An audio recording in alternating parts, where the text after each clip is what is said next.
প্রিয় দর্শক, আসসালামু আলাইকুম। ছাত্র শিবির গড়লো আর ছাত্রদল ভাঙলো। প্রিয় দর্শক, আমার স্ক্রিনে যে ভিডিওটা আপনারা দেখছেন, এটা হচ্ছে গতকালকে রাতের একটা ঘটনা।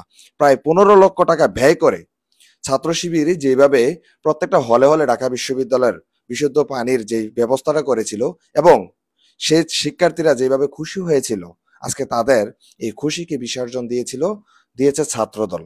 আমরা অতীতে দেখেছিলাম ছাত্রলীগ সেম একইভাবে শিবিরকে পদে পদে আটকানোর চেষ্টা করেছিল এবং সাধারণ জনগণকে তারা বারবার পদস্থ করেছিল। প্রিয় দর্শক, আজকে স্ক্রিনে যে ভিডিওটা আপনারা দেখছেন, সেটা হচ্ছে ঢাকা বিশ্ববিদ্যালয়ে গতকালকে ছাত্রদলের কমিটি দেওয়া হয়েছিল।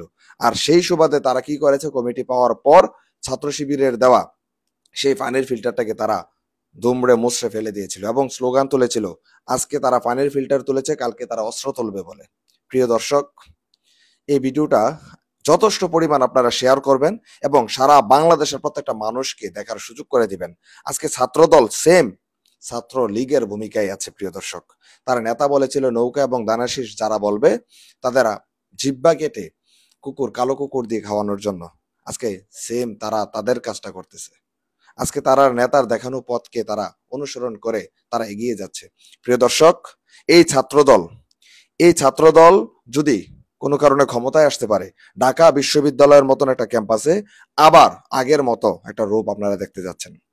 প্রিয় দর্শক, সিদ্ধান্ত আপনার। আপনার সন্তানের মঙ্গলের জন্য, আপনার মেয়ের মঙ্গলের জন্য আপনারা কাকে বাছাই করে নেবেন। প্রিয় দর্শক, যখন দেখলে যে ছাত্র শিবিরের জনপ্রিয়তা আকাশচুম্বী হচ্ছে, ডে বাই ডে ছাত্র শিবিরের প্রতি মানুষের ভালোবাসা বৃদ্ধি পাচ্ছে, ঠিক তখন তারা এই স্রোতের বিপরীত দিকে বস্তা ফেলানোর চেষ্টা করছে এবং সেই পানিকে তারা আটকানোর চেষ্টা করছে। প্রিয় দর্শক, আজকের যে ভিডিওটা আপনারা দেখছেন, যে স্ক্রিনে থাকা ভিডিওটি আপনারা দেখছেন, এই ভিডিওটি গতকালকে মধ্যরাতের। আপনারা শেয়ার করে সবাইকে দেখার সুযোগ করে দিবেন। আসসালাম।